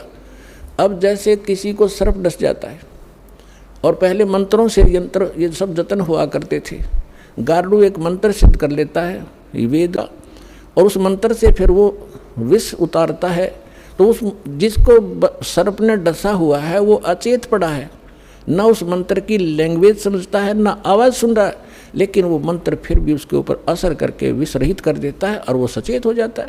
ठीक इसी प्रकार आज परमात्मा ने यही तरीका बनाया है, ऐसे साधन बना दिए, चिप बनवा दी, वीडियो ये DVD बनवा दी, सुबह दोपहर शाम की आरती कंपलसरी करनी पड़ेगी। अब घर के अंदर जो सदस्य नहीं भी नाम लेना चाहते और ना सुनना चाहते, वो घर से बाहर कहाँ जाएंगे। आप अपनी आरती भी कर रहे हो, आप अपना मंत्र जाप भी कर रहे हो, आप परमात्मा की वाणी सत्संग भी चला देते हो देर सवेर, तो उनके ऊपर उस कागभूषण की तरह एक दिन असर होगा, और वो भी या राम नाम की कलम उनका भी चढ़ जाएगी एक दिन, और उनका पार होगा, क्योंकि भगवान का वचन है। तो ये तरीका अपनाया परमात्मा ने। परमेश्वर ने बताया कि हमारी काल के साथ वार्ता हुई थी, जब परमात्मा ने कहा था कि मैं नीचे के लोकों में जाके तेरी वास्तविकता बताऊंगा सभी प्राणियों को, कि तू भगवान नहीं है, तू काल है, इनको खाता है, इसलिए तो इनको जन्मता और मारता है, पैदा करवाता और मारता है, असली भगवान कोई और है। वहाँ जाने का तरीका मैं बताऊंगा, ऐसा गुप्त मंत्र मैं लेकर आया हूँ। तब काल ने पैर पकड़ लिए, बहुत ज़्यादा जो है प्रार्थना की, परमात्मा ने स्वीकार की। इसने कहा कि भगवान 3 युगों में जीव ना ले जाना, कम ले जाना थोड़े थोड़े, और चौथे युग में कलयुग में कितने ही जीव ले जाना, इतनी दया मेरे पर कर दो। परमात्मा को भी पता था कि सतयुग त्रेता द्वापर में ये जीव गणे दुखी नहीं होते, और इनकी पूर्व जन्म की बैटरी चार्ज होती है, उसी से ये सुखी होते हैं, और ये सोच रहे होते हैं हम राम और कृष्ण की भक्ति कर रहे हैं, शायद इसी से सुखी हैं, तो इसलिए ये मेरे ज्ञान को स्वीकार नहीं कर पाएंगे। मालिक को मालूम था, तो इसलिए मालिक ने कहा था परमात्मा ने कि भाई ठीक है, चौथा युग जब कलयुग आई तब हम अपना अंश पठाई, और काल फंद छूटे नरलोई, सकल सृष्टि परवानिक हुई। परमात्मा ने कहा था जब कलयुग के अंदर मैं अपना दास भेजूंगा, और फिर ये काल के सब बंधन छूटेंगे, और सारा विश्व मानव शरीरधारी प्राणी और साथ में जो मनुष्य जो पशु पक्षी हैं वो भी मनुष्य धारण करेंगे, और वो सभी परमात्मा की भक्त नाम लेंगे। सकल सृष्टि परवानिक हुई, परवानिक माने दीक्षित होंगे। और कहते हैं कलयुग बीतते 5500 पाचा, तब ये वचन मेरा होगा सच्चा, और कलयुग बीत जावे जब एता, सकल यानी सभी प्राणी परम पुरुष पद चेता।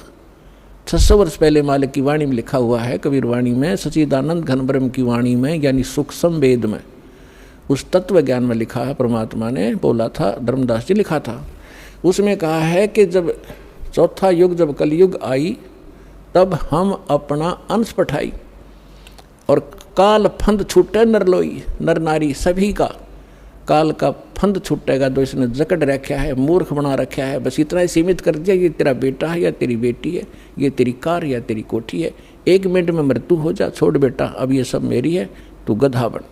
तो यह भूल या हमारे साथ इसने धोखा कर रखा था, इस ज्ञान से अब हमें खूब समझ में आएगा और हमारे बच्चे भी सुरक्षित रहेंगे, हम भक्ति करेंगे।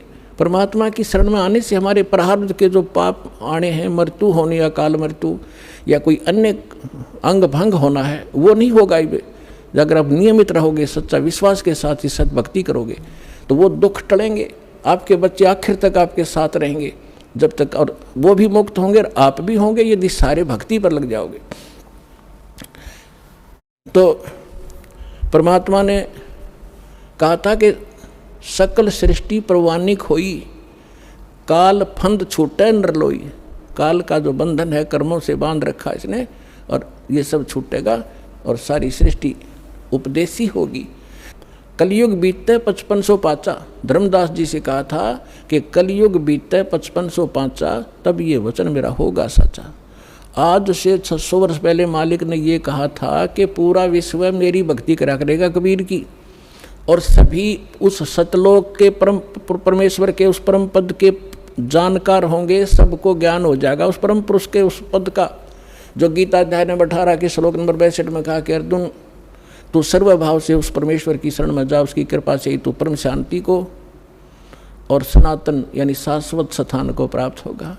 गीता अध्याय नंबर 15 के श्लोक नंबर 4 में कहा कि तत्वदर्शी संत की प्राप्ति के उपरांत यानी तत्व ज्ञान से परिचित होने के उपरांत परमेश्वर के उस परम पद की खोज करनी चाहिए, जहाँ जाने के बाद साधक फिर लौटकर कभी संसार में नहीं आते। और जिस परमेश्वर ने सब ब्रह्मांडों की रचना की है, अपने विषय में गीता ज्ञानदाता कहता दूसरे अध्याय के 12वें श्लोक में, चौथे अध्याय के 5 और 9 श्लोक में, 10वें अध्याय के दूसरे श्लोक में कि अर्जुन तेरे और मेरे बहुत जन्म हो चुके हैं, आगे भी होंगे और पहले भी हम जन्मते रहे हैं। इसलिए वो कहता अर्जुन तो सर्वभाव से उस परमेश्वर की शरण में जा, जिसकी कृपा से तू परम शांति को और परमात्मा सनातन परम धाम को प्राप्त होगा। तो यहाँ बता रहे हैं परमेश्वर कि कलयुग बीत जावे जब एता 5500 वर्ष 5 वर्ष, और तब सकल प्राणी उस परम पुरुष के परम पद चेता, उस परमेश्वर के उस परम पद के सभी जानकार हो जाएंगे। कोई सतलोक है, सचखंड है जहाँ हम रहते थे, वहाँ जाना है तो जहाँ आशा ताबासा हुई, मन कर्म वचन सुमरियो सोई। तो जो प्रसंग चल रहा है हम उसी पर आते हैं। अब आपके जो पूर्व जन्म के संस्कार हैं, उस कारण से आप भक्ति की चाह आप लिए हुए हो। दुर्भाग्य आपका कि उन लकड़ी संतों के पास पहुंच गए। तो परमात्मा ने कहा था कि जब कलयुग 5505 बीत जाएगा, उस समय सभी पंथ और सभी जितने भी मजहब अपना उनके धर्म गुरु, वर्तमान गुरु जो भी ज्ञान रखते हैं वो सब सुना चुके होंगे, उनकी बहुत बड़ी पुस्तकें बन चुकी होंगी। उसके बाद मेरा दास जाएगा और उन्हीं सदग्रंथों को, जिन सदग्रंथों पर प्रत्येक मानव आधारित है, जो भी जिस मजहब धर्म से संबंध रखता है, उन्हीं से यथार्थ ज्ञान उनके रूबरू करेगा। उसके लिए परमात्मा ने सबसे पहले आपको ये इंस्ट्रूमेंट बनवाए, प्रोजेक्टर बनवाए, टीवी चैनल बनवाए। दास आपको तो अब समझ में आएगी कि ये क्या हो रहा है, और आपको इतना तो ज्ञान है कि आज से 10-12 वर्ष पहले इनका नामो निशान नहीं था, और पीछे जाओगे तो कि तो सोच भी नहीं थी कि ये ऐसे इंस्ट्रूमेंट बनेंगे। यदि मानव बना सकता तो बहुत पहले बना लेता इसको। ये परमात्मा का दिया हुआ ज्ञान बुद्धि है, पूरा विश्व उसके बालक हैं। कहीं से भी इसने किसी क्षेत्र से, पृथ्वी के किसी कोने से भी इंस्ट्रूमेंट किसी भी अपने बच्चे से बनवाया, ये गॉड गिवन माइंड है, मानुष जीव सत्र का ये नहीं बना सकता। ये इसलिए बनवाया दाता ने, पहले आपको शिक्षित किया। अब इस दास का जन्म 1951 में हुआ, तब तक शिक्षा का कोई नामो निशान नहीं था, इक्का दुक्का की तो पढ़ा करता कोई। और उसके बाद एकदम बाढ़ सी आ गई, इतने आकर्षित हुए, कारण कुछ भी बना, चाहे रोजी रोटी के लिए सब ने डिवोट कर दिया अपने बालक। 20-20 वर्ष तक बेटा बेटी पढ़ो पढ़ो, और मालिक ने दया करनी थी कि इसका सदुपयोग करेंगे। फिर ये इंस्ट्रूमेंट आपके सामने है, सदग्रंथ आपके रूबरू कर रहा है दास, और उनका निष्कर्ष निकाल के परमात्मा के ज्ञान से तोल रहा है। तो इस मानुष जीवन का मूल उद्देश्य यही है कि आप भक्ति करके यहाँ से पीछा छुटवाओ, और जिस परिवार को आप सुखी और धनी देखना चाहते हो, वो भी भगवान से ही हुआ करता है। भगवान आपको दोनों काम करेगा, यहाँ भी सुख देगा और मोक्ष भी मिलेगा। अब ऐसा कौन अनजान होगा जो इस अवसर ने चूकेगा? अब सभी इस बात को स्वीकार करेंगे। तो प्रसंग अब चल रहा था कि हम जब सतलोक से आए, हम धनी थे भक्ति के। इस काल भगवान ने अपने ऊपर रेस्टोरेंट बना रखे हैं, स्वर्ग, महास्वर्ग। प्रत्येक जो भी देव है उन देवों के अपने लोक हैं अलग से, जैसे विष्णु लोक, शिव जी का लोक, ब्रह्मा जी का लोक और गणेश जी का लोक, ऐसे। तो वहाँ इन्होंने अपने रेस्टोरेंट बना रखे हैं। वहाँ जो विष्णु जी का पुजारी वहाँ जाएगा, उसने जितने पुण्य किए हैं, भक्ति की है भगवान की, तो उसका टैक्स लेगा वो उस रेस्टोरेंट में 10%, किसी ने 20% उसकी पुण्य कमाई से। और वहाँ सब सुविधाएं उनको देंगे जैसे होटल में होता है। पैसे उसी के होंगे, खर्च पुण्य उसी के होंगे। उन पुण्यों से भी 10-20% वो ये देवता हम आपसे टैक्स लिया करते हैं। और जब आपकी वहाँ पूंजी समाप्त हो जाएगी, पुण्य समाप्त होती है, आपको 84 लाख योनियों में गधे कुत्ते जो भी संस्कार वैसे वहाँ भेज दिया जाएगा। और अब हम जो सतलोक कैसे जाएंगे? हमारी भक्ति शास्त्र अनुकूल ना होने से हमारे पूर्व जन्म के जो संस्कार थे वो सतयुग, त्रेता, द्वापर में अक्षीण हो गए। अब चौथा युग जब कलयुग आ गया, अब इसमें आप देख रहे हो कोई प्राणी सुखी नहीं है, कोई भी सुखी नहीं है। चाहे ऊपर ताप में कितना चिकना चोपड़ा दिखता हो और चाहे प्रधानमंत्री दिखाई देता, उसको चैन सपने में नहीं है। कोई ना कोई ऐसी टेंशन उसके घर करी हुई है कि वो बता भी नहीं सकता किसी को। तो इसलिए परमात्मा को ये मालूम था कि जब इनके पुण्य क्षीण हो जाएंगे तब इनकी आंखें खुलेंगी। ये वो भक्ति भी करके छक लेंगे, उन संतों के पास भी भटक कर छक लेंगे जिनको ये संत मानते, और फिर भी ये ज्यों के त्यों रहेंगे। तब हमारे दास के पास आएंगे। और वो ऐसा मंत्र समर्थ के पास वो पावर है कि आपके संस्कार प्रारब्ध के दुख को भी, प्रारब्ध के संस्कार को भी वो चेंज कर सकता है। मासा घटे ना तिल बधे, विद ना लिखे जो लेख, और सच्चा सतगुरु मेट के ऊपर मार दे मेघ। अब सतगुरु ना मिलने से भेड़ पूछ को पंडित पकड़े बादो नदी बिहंगा, गरीब दास वो भवजल डूबे जिनको नहीं साध सत्संगा। कबीर इस संसार को समझाऊं के बारे, ये पूछ पकड़ के भेड़ की और उतरा चावे पारे। साधना तो नकली कर रहे हैं और इंतजार कर रहे हैं सुख होने की और मोक्ष की। कहते हैं सन से शोक सराय में सुतक दिन राती, और जीवत जग में जूती पड़े फिर जम तोड़े छाती। सत्साधना ना करने से हमेशा आपके संशय और शोक, ये दुख सदा बने रहेंगे, और जीवत जग में जूती पड़े हैं, यहाँ नरे कष्ट भोगोगे, और फिर जम तोड़े छाती, यम के दूत आगे फिर बहुत दुखी करेंगे जो सत साधना नहीं कर रहे। तो यहाँ क्या बताते परमात्मा, फिर अब जो साधना आप कर रहे थे वो शास्त्र विरुद्ध थी, और जिन भगवानों पर आप सीमित थे वो भगवान कंप्लीट नहीं थे, वो स्वयं नाशवान है, उनकी जन्म मृत्यु होती है। लेकिन सतगुरु मिलने से तत्व ज्ञान का हमें प्रकाश होता है, उसके आधार से फिर हम अपने उस मार्ग पर चलते हैं। कबीर साहब कहते हैं, पीछे लग गया जाऊं था मैं लोक वेद के साथ, रास्ते में सतगुरु मिल गए वो दीपक दे दिया हाथ। लोक वेद दंत कथा जैसा सुना ज्ञान से हम साधना कर रहे थे, उसी के आधार से हम चल रहे थे। हम अपने ऊपर उदाहरण देकर हमें समझा रहे कि पीछे लग गया दाऊं था मैं लोक वेद के साथ, रास्ते में सतगुरु मिल गए और दीपक दे दिया हाथ।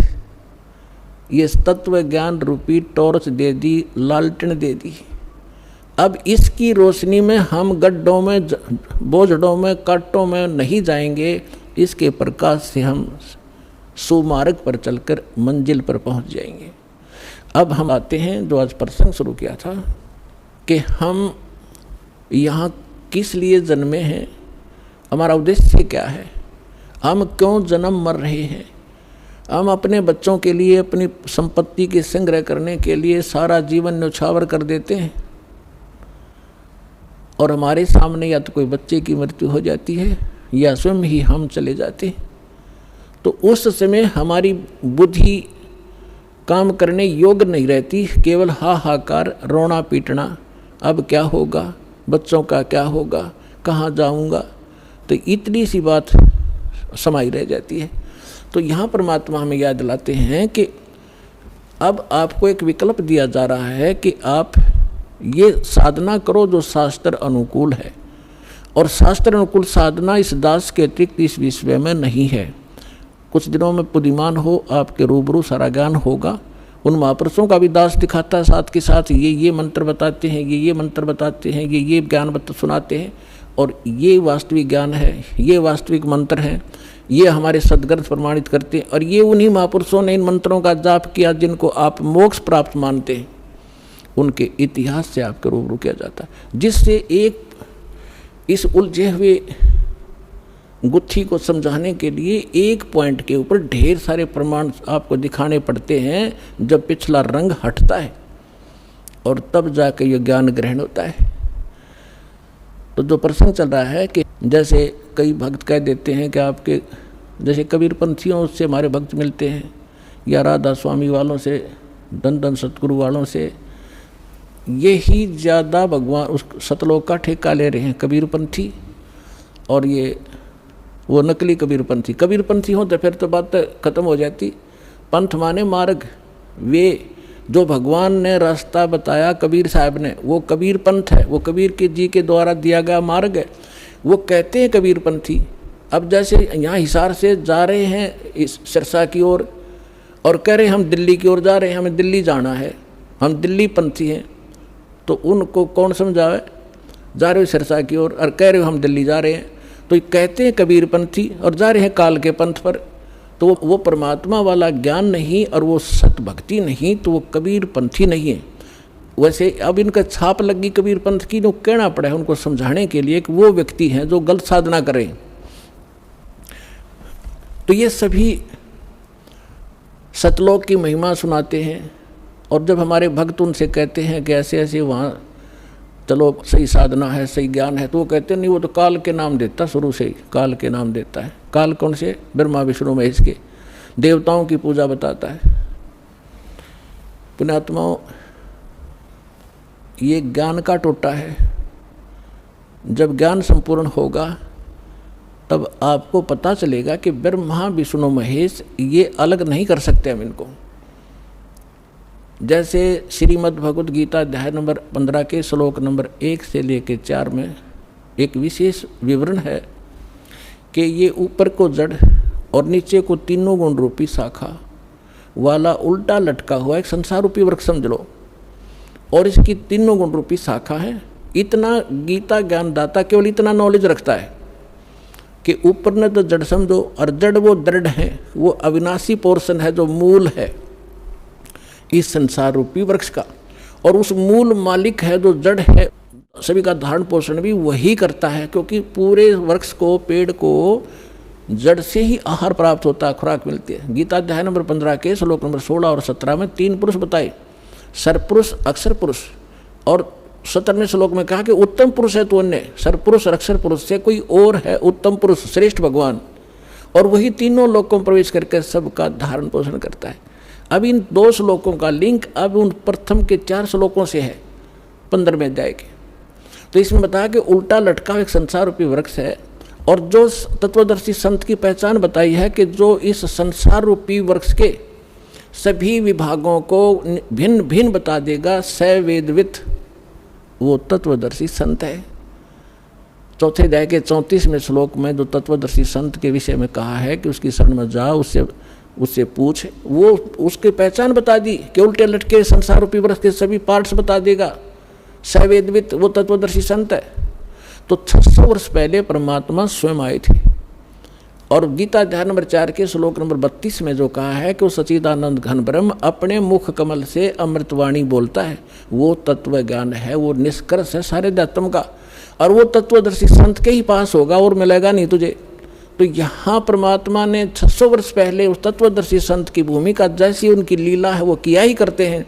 जैसा दास ने अभी वेदों के प्रमाण आपको बताए थे, रेफरेंस बताए थे, उनमें यही लिखा हुआ कि परमात्मा ऊपर रहता, ऊपर के लोक में, सतलोक में, वहाँ से चल कर आता सह शरीर। और यहाँ 3 प्रकार से के सतिथि से हमारा धारण पोषण करता है। एक तो आपको बताया सतलोक में रहता है, जब उसको वहाँ तो उनका शरीर बहुत तेजों में होता है, करोड़ सूर्य मिला दे, करोड़ चंद्रमा एक रोमकूप की उनकी शोभा होती, इतना तेज है। दूसरा, प्रत्येक युग में शिशु रूप धारण करके आते हैं और एक जल कमल के ऊपर, यानी कमल तो जल में ही होता है, सरोवर में आकर वो अपना निवास कर लेते, शिशु रूप धारण करते हैं, वहाँ से निसंतान दंपत्ति उठा ले जाते हैं और उनके परवरिश की लीला कुंवारी गायों से होती है। ये तो है प्रथम। फिर धीरे धीरे बड़े होते हैं तो बचपन से ही वो अपनी महिमा अपने मुख कमल से, लोकोक्तियों के माध्यम से, दोहों के माध्यम से, शब्दावलियों के माध्यम से वो ज्ञान प्रचार करते हैं। कवियों की तरह आचरण करते हैं, लोग उनको कवि भी कहने लग जाते हैं। एक प्रसिद्ध कवियों में से भी एक होते हैं वो, लेकिन वो होते परमात्मा। अब तीसरी सतिथि में वो कभी भी कहीं भी किसी को संत रूप में, महापुरुष के रूप में आकर दर्शन देते हैं, उनको ज्ञान सुनाते हैं, अपने से परिचित कराते हैं। तो तीसरी सतिथि वाले महापुरुषों में से दास आपको बहुत बार बताते हैं, आदरणीय धर्मदास साहिब जी को मिले, आदरणीय मुल्कदास साहिब जी को मिले, आदरणीय नानक देव साहिब जी को मिले, आदरणीय दादू साहिब जी को मिले, आदरणीय मुल्कदास साहिब जी को मिले, आदरणीय गरीबदास साहिब जी गांव छुड़ानी जिला झज्जर हरियाणा वाले को मिले, आदरणीय घीसा दास साहिब जी गांव खेखड़ा जिला बागपुर हो गए उत्तर प्रदेश वाले को मिले, आदरणीय रामानंद जी, स्वामी रामानंद जी ब्राह्मण थे, 104 साल के, जो परमात्मा उस दूसरी टाइप की लीला कर रहे थे, शिशु रूप धारण करके 5 वर्ष की आयु में लीला कर रहे थे। 104 वर्ष के ब्राह्मण को सब वेदों और गीता से पराजित कर दिया था। तब उस महापुरुष ने परमात्मा की शरण ली थी, उनको सचखंड लेकर गए थे। इन सभी महापुरुषों को अपने से परिचित कराया था कि मैं कौन हूँ, जो तुम्हारे वेद बताते हैं मैं वही हूँ और मैं ऊपर रहता हूँ, वहाँ से चल कर आता हूँ और यहाँ ज्ञान देता हूँ। तब उन महापुरुषों ने स्वयं देखा सचखंड में जाकर, फिर वापस छोड़ा उनको। तब रामानंद जी ने कहा था, तुम साहेब तुम संत हो, तुम सतगुरु तुम हंस, और गरीबदास तेरे रूप बिना और न तुझा अंश। तुम ही साहेब हो, तुम ही सतगुरु हो। साहेब तो भगवान हो ही, आप सच्चा ज्ञान देने वाले सतगुरु भी आप ही हो। और आपके अंदर एक भगत के लक्षण है। आप जैसे परमात्मा आए थे, कबीरदास हमारे लिए एक रिहर्सल करके छोड़ गए कि यहाँ बकवाद नहीं चलेगी, जितना अधीन होगे भगवान उतना निकट आपका होगा। आधीनी के पास है वो पूर्ण ब्रह्म दयाल, मान बड़ाई मारियो बेअदबी सरकाल। हमें सब परमात्मा भक्ति के लक्षण भी बता के गए हैं और उनसे होने वाली हानियों का भी परिचय दिया है, और किस प्रकार आपकी भक्ति नष्ट होती है वो भी जानकारी दी है, और कैसे सुरक्षित रहेगी। जैसे माता गर्भ को रखे यत्न बनाए, ठेस लगे तो छन होवे तेरी ऐसे भक्ति जावे। पुणात्मा, जब आपको इस भक्ति की कीमत का पता चलेगा, जैसे किसी बहन को गर्भ रहा हो माँ को, और फिर उसको पता उसको कैसे रात को भी चिंता रहती है कि कहीं मेरा बालक, मेरा बच्चा खराब ना हो जा, ऊंचे नीचे में पैर ना रखा जा, रात में करवट लेते समय भी एकदम उदड़क कर पड़ेगी कि जब बच्चे का दाब ना गिर गई हो। तब वो गर्भ रूपी लाल को वो सफल करती है। इसी प्रकार परमात्मा बताते हैं, जैसे माता गर्भ को रखे यत्न बना, और ठेस लगे तो वो खराब हो जा तेरी ऐसे भक्ति न सावे।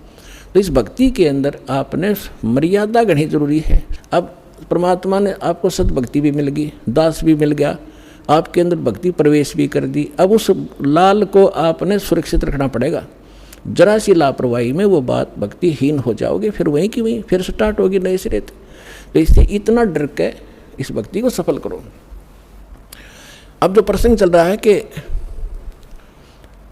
अब हम इसको कैसे सफल करेंगे और कैसे हमें प्राप्ति होगी परमात्मा की, ये इसमें मूल कारण है। अब हम तो कई जैसे प्रसंग चल रहा था कि हम ये कहते हैं कि आपके गुरुजी देवी देवताओं की पूजा देते हैं, ये पूजा नहीं है इनकी। जैसे आप जी को बताया था कि जैसे पति भर्ता लड़की होती है, वो उस पूरे परिवार में अगर प्रेम से रहती है तो बहुत अच्छी भाग्यवान कहलाती है। नो का अपने पति से अतिरिक्त किसी से ढंग से बोलूँ नहीं, किसी से बात नहीं करूँ, इससे रोटी पाऊँगी, इससे कपड़े धोऊँगी, हैं, तो वो कलह का कारण बनेगी, तो वह पति भर्ता होते हुए भी वह नकमिये है। तो इसलिए हम यहाँ भक्ति करेंगे और ये ब्रह्मा विष्णु महेश हमारे अंश हैं, अंग नहीं, अलग नहीं है। जैसे प्रसंग चल रहा था उस पर फिर आते हैं कि परमात्मा ने बताया है कि तुम साहेब, तुम संत हो, तुम तो सतगुरु, तुम हंस। अब रामानंद जी ने कहा है कि तुम ही भगवान हो और तुम ही सतगुरु हो, सच्चा ज्ञान देने वाले। तो 600 वर्ष पहले परमात्मा ने आके बताया था। अक्षर पुरुष एक पेड़ है, यानी एक सतगुरु की भूमिका की वो भगवान तो है ही है। वेद बताते हैं वही परमात्मा आकर यहाँ सच्चा ज्ञान देता है, लोकोक्तियों के माध्यम से, दोहावलियों के माध्यम से अपना ज्ञान प्रचार करता है, जिस कारण से लोग अनजान में उनको कवि करने लग जाते हैं, लेकिन वो परमात्मा होते हैं। अक्षर पुरुष एक पेड़ है, सरपुरुष वा की डार, ज्योति निरंजन को सरपुरुष भी कहते हैं, अभी आपको पहले डिफाइन किया था। और तीनों देवा शाखा है भाई पाते रूप संसारे, उल्टे लटके हुए संसार रूपी वृक्ष जो जमीन से बाहर दिखाई देता है, उसको डिफाइन किया परमेश्वर ने कि अक्षर पुरुष तना, अक्षर पुरुष तना, उससे एक मोटी डार निकली है ज्योति निरंजन, यह सरपुरुष समझो। उस मोटी डार के फिर 3 शाखा हैं, रजगुण ब्रह्मा, सतगुण विष्णु, तमगुण शिव जी। और पात रूप, उन तीनों शाखाओं के आगे फिर हम पात हैं। अब यहाँ एक तो ये जो इनकी धारणा और सोच गलत है, उसको दास क्लियर करना चाहता है कि जैसे हम कोई भक्ति रूपी पौधा बोएंगे, यानी कोई पौधा लाए आम का और उसको जड़ की तरफ से बोना चाहिए, समझदारी है गड्ढे में, और जड़ की सिंचाई करनी चाहिए।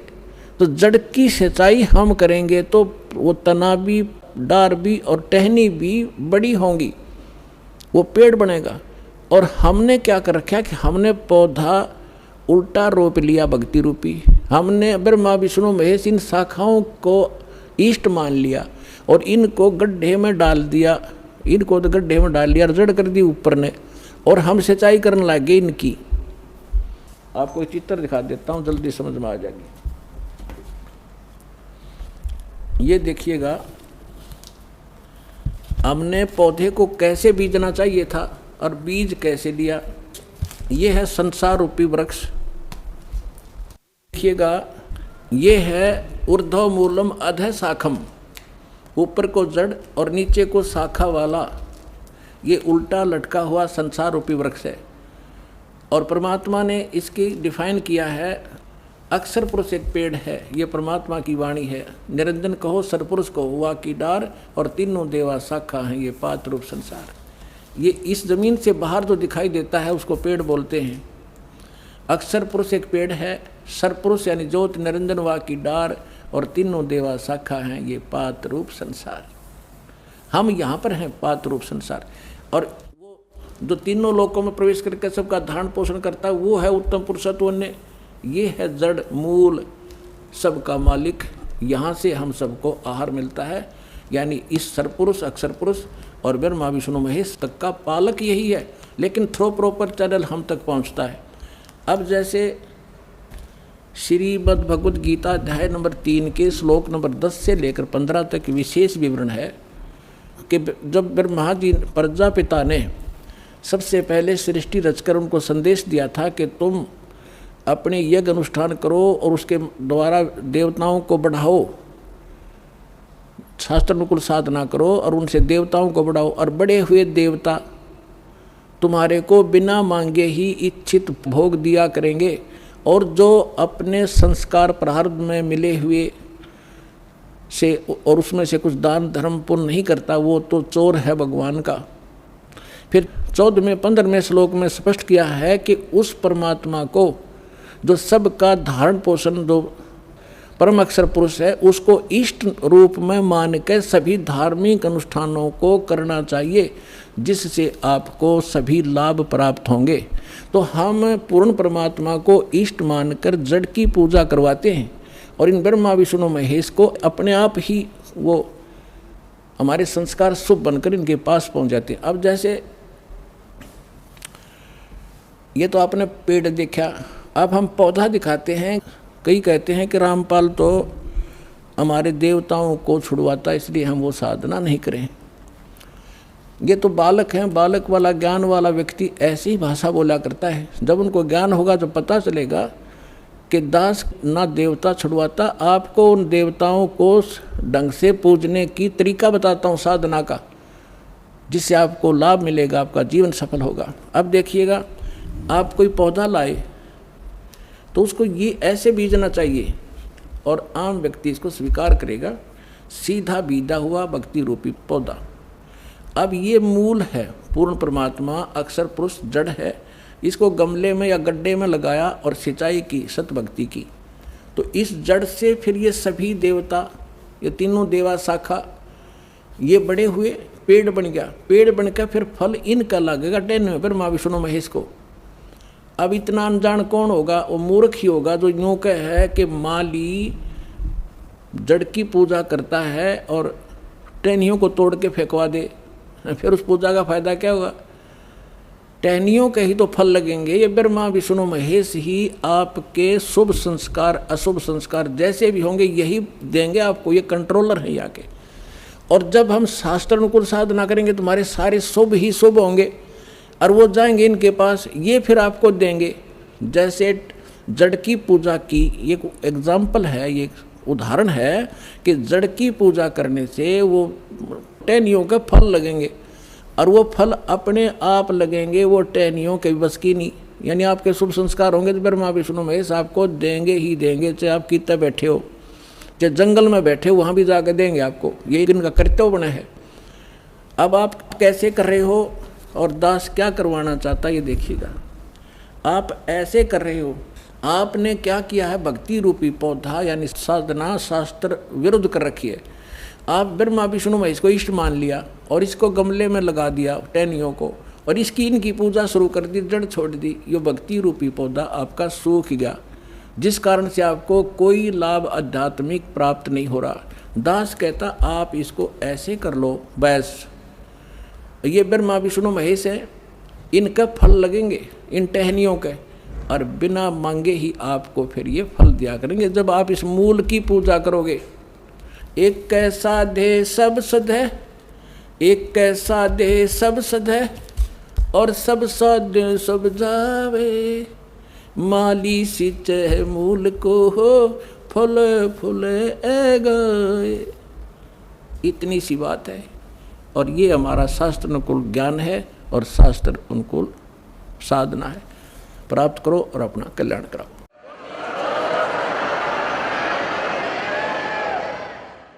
अब आपको कुछ भक्तों का अनुभव सुनाएंगे। पुण्यात्माओं, सौभाग्य आपका, आपको ये अमृत वचन, ये तत्व ज्ञान सुनने को मिला और परमात्मा की दया हुई ना। इस काल के कोल्लू में हमारे दादे मर गए, परदादे मर गए उसी परिवार पोषण में, और ये यहाँ तक लाने का कारण भी परमात्मा ये आपको मेहर कर रहा। सत्कर मान लेना ना, ये कदम भी इधर नहीं चलने दे। काल इतना दुष्ट है, आपके ऊपर परमात्मा की मेहर बड़ी नज़र न्यारी है जो यहाँ पहुँच रहा है। ये सत्कर मान लेना। तो इसलिए पूरा ज्ञान सुनो, आपके हृदय में जो मैल है सारा साफ होगा, भगवान विराजमान होगा, सारे काम ठीक होंगे, आपका रोग कटेगा, आपको धन मिलेगा और मोक्ष